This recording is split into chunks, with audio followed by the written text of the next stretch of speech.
তেনেকৈ কি কৰোঁ বহুত চিট কৰোঁ যদি গুৱাহাটীত মই এমাহ পঢ়িছিলোঁ মই গাঁৱৰ স্কুলখনতো 15 দিন গৈছিলোঁ কেতিয়া নামনি অসমত এইটো বহুত ৰেষ্ট্ৰিকশ্যনছ আছিল হাতখন এনেকৈ নমস্কাৰ আৰু আপোনালোক সকলোকে মোৰ ইউটিউব চেনেলটোলৈ পুনৰবাৰ স্বাগতম জনাইছোঁ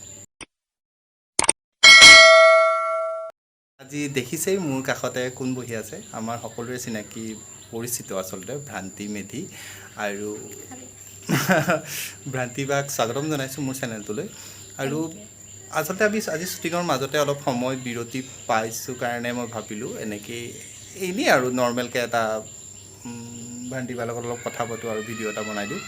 সেইটোৱে বিশেষ একো নাই আচলতে ভ্ৰান্তি বা আহিছিলে এখন ছবিৰ শ্বুটিঙৰ কাৰণে ছবিখনৰ বিষয়ে ভ্ৰান্তি বাই কৈ দিয়া আমি এখন ছবিৰ শ্বুটিঙত ব্যস্ত ছবিখনৰ নাম হৈছে পাগল আৰু এইখনৰ প্ৰডাকশ্যন হৈছে আমিৰুলদাৰ পৰিচালনা কৰিছে পাপি শইকীয়া তাৰপিছত আৰু স্ক্ৰিপ্টখন হৈছে প্ৰণৱদাৰ এতিয়ালৈকে আমি হ'ল আমাৰ শ্বুটিং কৰা ন কেইদিনমান ছেকেণ্ড শ্বিডিউল চলি আছে আৰু ছবিখনৰ নাম যিটো কৈছোঁ পাগল তাৰমানে পাগল বুলি ইয়াত এজন ব্যক্তিক বুজোৱা নাই সমাজৰ প্ৰত্যেকজন ব্যক্তি নিজস্বতা কিবা কিবি থাকে আৰু নিজস্বভাৱে তেওঁলোকৰ কিছুমান পাগলামি থাকে আৰু তেনেকুৱা ধৰণৰ কেৰেক্টাৰ লৈ পেলাই আচলতে পাগল ৰচিত আৰু মই ভাবিছোঁ আপোনালোকে সকলোৱে যেতিয়া ৰিলিজ হ'ব চাব আৰু আশাবাদী আচলতে ছবিখনক লৈ বাৰু ভ্ৰান্তি বা এতিয়া তোমাৰ ঘৰটো জানোৱেই আমি চবেই সৰ্থেবাৰীত গতিকে তোমাৰ শৈশৱৰ বিষয়ে অকণমান হয়তো বহুত মানুহে জানেই ন তোমাৰ বহুত ইণ্টাৰভিউত হয়তো পাইছে বহুত ইণ্টাৰভিউত কৈছোঁ মই সৰ্থেবাৰীৰ ছোৱালী এনেই মোৰ জন্মও তাতে সৰ্থেবাৰী গড়মূৰা বুলি ঠাই এটা আছে এখন কিন্তু মোৰ বাকীখিনি মোৰ এডুকেশ্যন হওক বা ডাঙৰ দীঘল মই গুৱাহাটীতে হৈছোঁ কিন্তু যদিও হয় মোৰ এতিয়ালৈকে মনত মানে মই এতিয়াও মোৰ মনত আছে যে মই ক্লাছ 4 মানলৈকে মই অসমীয়া মিডিয়ামত পঢ়িছিলোঁ যদি গুৱাহাটীত মই এমাহ পঢ়িছিলোঁ মই গাঁৱৰ স্কুলখনতো 15 দিন গৈছিলোঁ কেতিয়াবা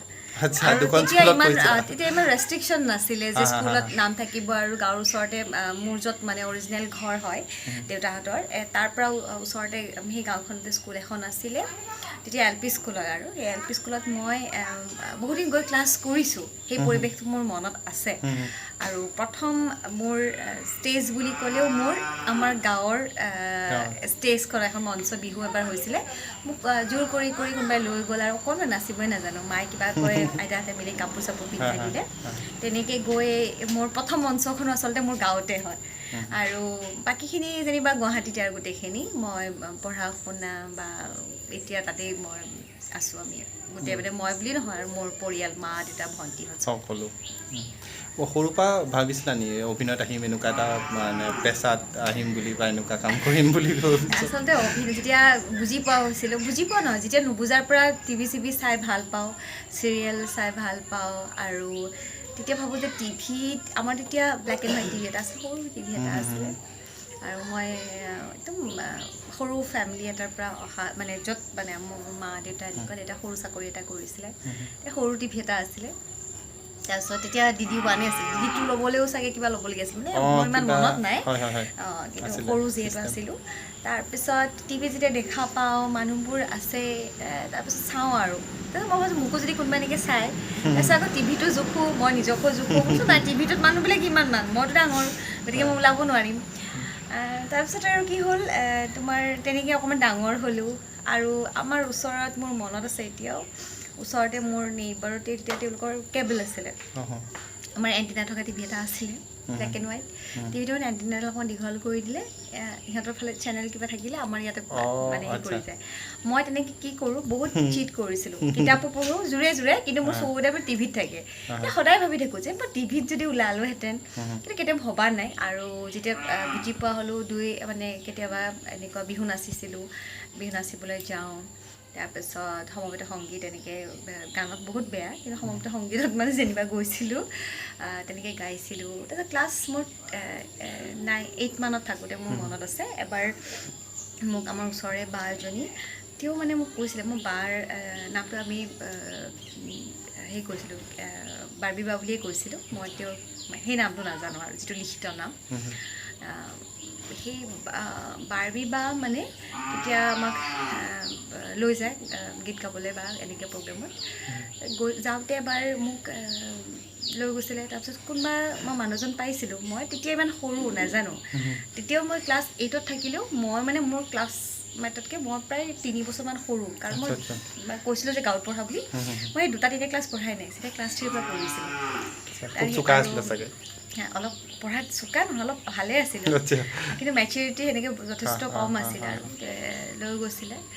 যাওঁতে কুশল দা বুলি তেখেতে কৈছিলে তুমি অভিনয় কৰিবা তেতিয়া দূৰদৰ্শনত গান দিয়ে ঘৰত আহি ক'লোঁ মায়ে যে এনেকুৱা মায়ে নহয় দেউতাই যেনেকুৱা গালি পাৰিছিল মানে এইবোৰ কৰিবলৈ যাবি এনেকুৱা ধৰণৰ তেতিয়া নাজানে আমাৰ ল'ৱাৰ আছামৰ মই এইটো উজনি অসমত নকওঁ নামনি অসমত এইটো বহুত ৰেষ্ট্ৰিকশ্যনছ আছিলে আগতে কি কাৰণে আছিলে নাজানো নাচ গান এই বুলি ক'লে আমাৰ অভিভাৱকসকলে আগবঢ়াই দিয়া নাছিলে সিহঁতে মোৰ একেও দেউতাও তেনেকুৱা তাৰপিছত আৰু সেনেকৈ থাকি গ'ল তাৰপিছত যেনিবা লাহে লাহে সোমাই গ'লোঁ আৰু কেতিয়াও ভবা নাছিলোঁ যে পেছাগতভাৱে ল'ম এতিয়া সোমাই এতিয়া নিচাটো বেলেগ নিচাটো শৰীৰটো আছেই লগতে পেছাও হৈ পৰিছে আৰু এইটো বহুত ভাগ্যৰ কথা বুলি ভাবোঁ মই নিচাটোকে পেছা হিচাপে যোনে ল'ব পাৰিছে মই ভাবোঁ মই এতিয়া মোক যদি কেতিয়াবা কিছুমান অভিভাৱকক পাওঁ ল'ৰা ছোৱালীবিলাক মই কয় যে মই মোৰ ছোৱালীজনীক মই প্লেয়াৰ বনাব খোজোঁ মই এক্ট্ৰেছ বনাব খোজোঁ মই ভাবোঁ যে আপুনি সেই অকণমানিটোক প্ৰথম অৱস্থাত বাৰু কওক কোনটো কিন্তু যি বুজা হ'ব আপুনি সৰুতে ল'ৰা ছোৱালী কি হয় অকণমান যেতিয়া ডাঙৰ হ'বলৈ ধৰে আজিকালিতো বহুত স্মাৰ্ট হৈ গ'ল সৰু সৰু ল'ৰা ছোৱালী তেওঁলোকৰ নিজৰ হবিটো নিজে ভাল পোৱা বস্তুটো অট'মেটিক গমেই পায় গতিকে সেইটোত বেছি গুৰুত্ব দিবলৈ জোৰ কৰিব লাগে উপযাচি নহয় কোনোবাই যদি গান ভাল পায় গান শুনি গাই ভাল পায় তেওঁক আৰু খেলৰ ফালে জোৰ কৰি টানি আনি লাভ নাই বা কোনোবাই খেল ভাল পায় তেওঁক সেই বেলেগ চাইডে নি পেলাই লাভ নাই যাৰ যিটো মানে ইচ্ছা সেইটো কৰিব দিব লাগে আৰু আজিকালি জেনেৰেশ্যনটো মই ভাবোঁ যে বহুত বেছি এক্সপাৰ্ট চবতে এক্সপাৰ্ট মানে পঢ়া শুনা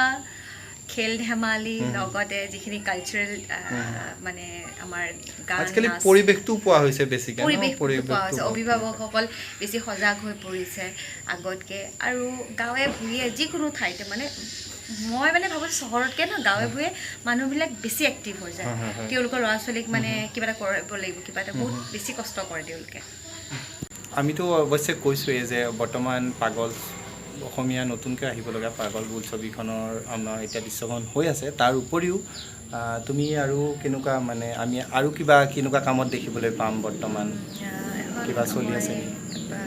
নতুন ছবি এখন লংকাকাণ্ড কৰিছিলোঁ আৰু ৰিলিজ হ'ব অক্টোবৰ 28 তাৰিখে ইতিমধ্যে মানে আমাৰ প্ৰমোটো ৰিলিজ হ'ল আৰু আশাবাদী ছবিখনক লৈ কাৰণ আপোনালোকে সেই ছবিখনত বহু ধৰণৰ মানে বহুত বস্তু মানে ইনক্লুড হৈছে ছবিখনত তাৰোপৰি সেইখন এখন ছবিত য'ত বহুকেইজন শিল্পী অভিনেতা অভিনেত্ৰী সমাহাৰ পুৰণি শিল্পী আপোনাৰ সকলোকে দেখা পাব ভাল ষ্টাৰ কাষ্ট ভাল ষ্টাৰ কাষ্ট আপোনালোকে প্লিজ চাব লংকাকাণ্ড মনত ৰাখিব আৰু মই আৰু এখন ছবি কৰি আছোঁ অক্টোপাছ বুলি সেইখন সাৱধান হৈ আছে লগতে মই চিৰিয়েল এখন কৰিছোঁ জোনাক এৰা পাতে বুলি আৰু ৰিচেণ্টলি মানে আমাৰ প্ৰমোবিলাক বাজি আছে ৰেঙনিত দিব এতিয়ালৈকে ডেটটো ফাইনেল হোৱা নাই বাকী 1 তাৰিখৰ পৰা এখন ইনু বৰুৱা পৰিচালনাৰে দিব একুকি তৰাৰ পোহৰ তাতো এটা ষ্টৰীত মই অভিনয় কৰিছোঁ সেইখন একুকি তৰাৰ পোহৰ চিৰিয়েলখনৰ মানে এসপ্তাহত এটা গল্প আৰু খুব ভাল লাগিছে কৰি কাৰণ যিবিলাক আমাৰ ক্লাছিক ষ্টৰীবিলাকৰ ওপৰত বেষ্ট মোৰ নিজৰো কৰি ভাল লাগিছে যিবিলাক আমি পঢ়িছিলোঁ তেনেকুৱা গল্প সাধুকথাবোৰক লৈ আমি যিসকল আমাৰ একোজন তৰা আমাৰ সাহিত্যিকসকল গল্পকাৰসকল তেখেতসকলৰ যিবোৰ ফেমাছ ষ্টৰী সেইবোৰ লৈ পেলাই এই চিৰিয়েলখন নিৰ্মাণ কৰা হৈছে বাকী তেনেকেই বিজি আৰু দুই এটা কাম লৈছোঁ হাতত জনাই থাকিম আপোনালোকক ভ্ৰান্তি মেধি বুলি ক'লে আমি সাধাৰণতে পৰ্দাতে দেখি থাকোঁ টিভিত দেখি থাকোঁ খুব জনপ্ৰিয় আৰু পৰিচিত নাম তাৰ উপৰিও যেতিয়া তোমাৰ ধৰা অভিনয় নাথাকে বা অন্য কিবা আজৰি সময়ত থাকে তেতিয়া কেনেকৈ আজৰি সময়খিনি পাৰ কৰা কথাটো বাকী মানে মোক চিনি পাই নাজানো ইমান যেনেকৈ কৈছে নাই বহুতে চিনি পায় বহুতে চিনি পায় আপোনালোকে চিনি পাইছে নাই মোক ক'ব কমেণ্টত ক'ব যে চিনি পাই নাই কৰি আছোঁ ভাল পাওঁ কাৰণে কৰি আছোঁ অভিনয় আৰু অভিনয়ৰ বাদে মই অভিনয় কৰি ভাল পাওঁ আৰু মোৰ এটা ইচ্ছা আছে একদম ভগৱানে ভালে ৰাখক যেতিয়ালৈকে মই যিমান কিবা বছৰলৈকে জীয়াই নাথাকোঁ থাকিম নাজানো মইতো ভাবোঁ যে মই 90 বছৰলৈকে থাকিম তাৰপিছত নাই থাকিবা 90 বছৰলৈকে থাকিম বুঢ়া হৈ চব চাই যাম আৰু চেঞ্জেছবোৰ পৃথিৱীৰ এইবোৰ ধেমালি কৰিছোঁ যেতিয়ালৈকে পাৰোঁ অভিনয় কৰি যাম কিন্তু আজৰি সময়ত মই কৰিবলগীয়া কাম মানে আটাইতকৈ ডাঙৰ কথা হৈছে মই শুই বহুত ভাল পাওঁ য'ত ত'ত শুব পাৰোঁ আৰু শুই বুলি সেইটো কি কাৰণে নাজানো চবেই মোক কয় আৰু একচুৱেলি জেলেচি ফিল কৰে বহুতে এনেকৈ শুই দিব পাৰা মোৰ নামে আছে একচুৱেলি মোৰ নামেই আছে ভ্ৰান্তি মেধি ইমান মানে শুব পাৰে এইটো এটা নাম আছে আমাৰ ইণ্ডাষ্ট্ৰিত অসমৰ ফিল্ম ইণ্ডাষ্ট্ৰিত মই ঘৰত মেক্সিমাম এনে যদি কাম নাথাকে মই ঘৰত থাকি ভাল পাওঁ সময় কটাই মাহঁতৰ লগত তাৰপিছত ঘৰুৱা কিছুমান এতিয়া হাঁহিবা মানে মই চিলাই তিলাইবোৰ কৰি ভাল পাওঁ তাৰপিছত এইবিলাকৰ নিচা এটা আছে আৰু মোক অকণমান গেপ পালে মোক ফুৰিবলৈ মন যায় এতিয়া বহুত দিন হোৱা নাই কিন্তু মই য'ত ত'ত গুচি যাব পাৰোঁ কেতিয়াবা মোৰ বোলে মনটো বেয়া লাগি থাকিলে অকণমান যদি ফুৰি মেলি আহোঁ এটা নেচাৰেল এটা পৰিৱেশৰ মাজত প্ৰাকৃতিক পৰিৱেশৰ মাজত থাকি মেলি ঘূৰি মেলি মই সেই পৰিৱেশটো বিৰাট ভাল পাওঁ গতিকে কেতিয়াবা মন গ'লে মন বেয়া লাগিলে গুচি যাম নাই সেই চেঞ্জটো লাগে আচলতে মানুহৰ ব্যস্ততাপূৰ্ণ জীৱনত আৰু প্ৰকৃতিয়ে বহুতখিনি আমাক সকাহ দিয়ে বহুত মাইণ্ডটো ৰিলেক্স কৰে মই এতিয়া সময় পালে মই বহুত গেডাৰিং বা এনেকৈ থাকি মই ভাল নাপাওঁ বহুত মানে পাৰ্টিজ বা এনেকুৱা ধৰণৰ পাৰ্টিজ বুলি ক'লে আপোনালোকে বেলেগটো নুবুজিব পাৰ্টি মানে কি সেই বস্তুটো বেলেগ কথা মানে গেডাৰিং হয় বা গেট টুগেডাৰ হয় চবৰে হ'বই সেইটোতো লাগিবই আমাৰ ফ্ৰেণ্ড চাৰ্কেল লাগিব কিন্তু যেতিয়া মই ভাগৰুৱা হৈ যাওঁ বা যেতিয়া মোৰ মন যায় যে মই একদম মোৰ মাইণ্ডটো ৰিলেক্স কৰিব বিচাৰোঁ মই সেই প্ৰাকৃতিক পৰিৱেশৰ মাজত গৈ পেলাই নিজক সময় দি পেলাই ভাল পাওঁ সেইখিনি আৰু খানা চানা বনাই ভাল পাওঁ সদায় নহয় গতিকে মন গ'লেহে আৰু মোৰ খানাটো অকণমান বেলেগ মানে কি বহুত আলহীয়ে বেয়া পাব মোৰ লগৰ এজন আছে কৈ দিওঁ আৰু অসীম গগৈ জানেই আৰু আমাৰ কৰিৰক অসমৰ এবাৰ অসীমক ভাত খাবলৈ মাতিছিলে আৰু লকডাউনৰ মাজত আহে আগৰ পৰাই আহে কিন্তু তাৰ সময় নিমিলে সেইবাৰ আৰু তাক মাতিলোঁ মই এতিয়া মোৰ ভাগত খানা বনালোঁ আৰু মোৰ ভাগত মানে মই যেনেকৈ ভাল পাওঁ সেইটোত মানে মা মছলা নাই তেল চেল নাই মানে সি অহাৰ কাৰণে অকণমান বেলেগকৈ বনাইছিলোঁ যেনিবা কিন্তু সি খাই পেলাই এতিয়াও মোক মানে মই যদি কিটচেনৰ ওচৰত যাওঁ তই নবনাবি দে এনেকৈ কয় ইমান সি বেয়া পালে খাই কিন্তু মোৰ খোৱাটো তেনেকুৱা যে মই ভাবোঁ যে বেলেগেও মা মছলা খোৱাতকৈ প্লেইনকৈ খাওঁ তেতিয়া আমি সদায় খাব পাৰিম বুলি ভাবোঁ আৰু স্বাস্থ্যসন্মত যোনটো খানা আচ্ছা মই এইখিনিতে আপোনালোকক সকলোকে জনাব খুজিছোঁ যে আমাৰ ভ্ৰান্তি বাৰু এটা ইউটিউব চেনেল আছে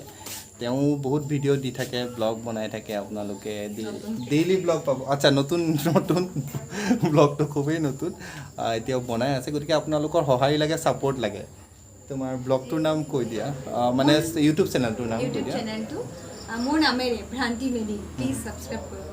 চবেই ভ্ৰান্তি মেধি চাৰ্চ কৰক আৰু ছাবস্ক্ৰাইব কৰি দিয়ক ছাপোৰ্ট কৰক আৰু জড়িত হৈ থাকিব পাৰিব আপোনালোকৰ মৰমৰ সকলোৱে চিনাকি ভ্ৰান্তি মেধি বাৰ লগত থেংক ইউ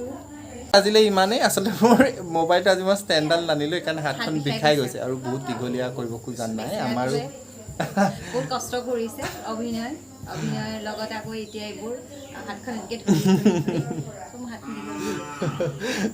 থেংক ইউ আচলতে সেইটোৱে আপোনালোকৰ মৰমখিনি পালে ভাল লাগিব গতিকে চেনেলটো যদি আপোনালোকে ছাবস্ক্ৰাইব কৰি দিয়ে আৰু ভিডিঅ'টো লাইক কৰি দিব যদিহে ভাল পাইছে আৰু যদি কিবা প্ৰশ্ন আছে তেনেহ'লে কমেণ্টত আপোনালোকে জনাব মই ভ্ৰান্তি বাক আকৌ কেনেবাকৈ আমিতো লগ পামেই ক'ৰবাত হ'লেও তেতিয়া আকৌ চেষ্টা কৰিম এটা আপোনালোকৰ প্ৰশ্নৰ উত্তৰখিনি জনাবৰ বাবে